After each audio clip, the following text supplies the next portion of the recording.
lions. The next difference we found is sea lions' front flippers. Sea lions have very long and very powerful front flippers, and she's giving you guys a great view of hers today. Now, sea lions use these very powerful front flippers to pull themselves in the water, much like you or I would use our arms when we go swimming. Now, her cousin, the true seal, also has front flippers. They're just much shorter, and they use them in the opposite manner, using them to steer themselves rather than pulling themselves like sea lions do. But her front flippers are actually so powerful out here on land, she can support her entire body weight on them, much like you or I would do a handstand. So, Bunker, why don't you wow this crowd with your strength?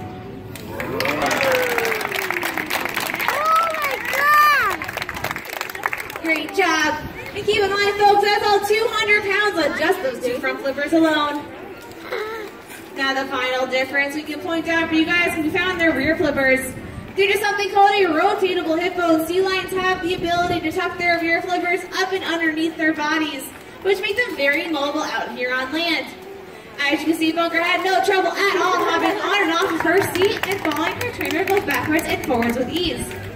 Now her cousin, the true seal, lacks this rotatable hip bone, so when they come on land, they look a little bit silly. Now Bunker here has seen her true seal cousin in action, and she's come up with a fantastic impression of them. So Bunker, what is a true seal like out here on land? That's right, like a great big fuzzy inch. Our guys cousin right at heels, put our hands together for a like comedian. Now, while Bunker is being a little silly, she is absolutely correct. When true seals come onto land, they scooch around their bellies just like that. But now that we point out some of these differences for you guys, make sure to check out our true seal exhibit, as well as the exhibit behind me, and see if you can point out any of these differences for yourself.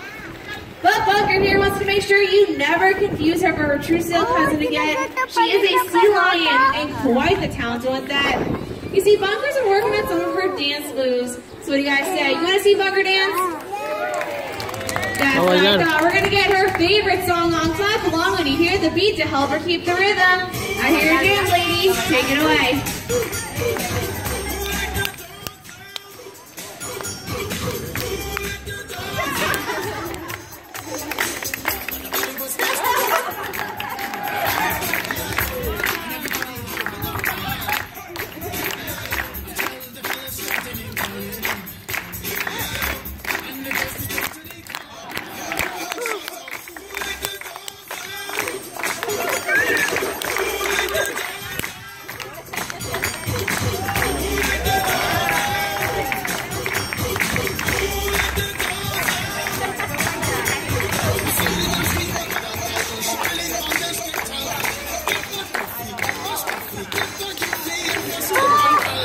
Great job, lady. Those were some excellent dance moves.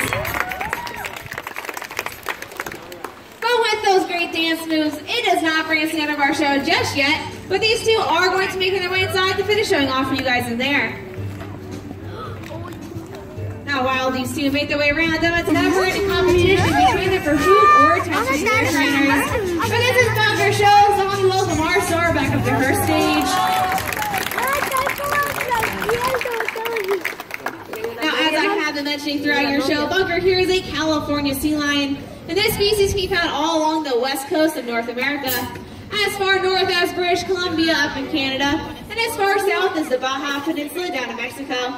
In the wild, sea lions gather in very large groups called rookeries, and then she's made it up there with no trouble at all. But I have a question for you, Bunker. Are you not feeling scared out there today? No, that is good to hear, because here at the aquarium, there's only one way down from a height like that, and that is to high dive. She is our great young star. Now, to end your show, we're going to be answering a very popular question we get here at the aquarium, which is how do we train our animals to do all the behaviors you've seen throughout our show? And today with Bunker's help, we're going to be answering this question for you guys. So the first skill that our animals learn is a simple skill called targeting. So what targeting simply means is the animal learns to place and then hold their nose onto our fist, which should demonstrate for you guys right back there.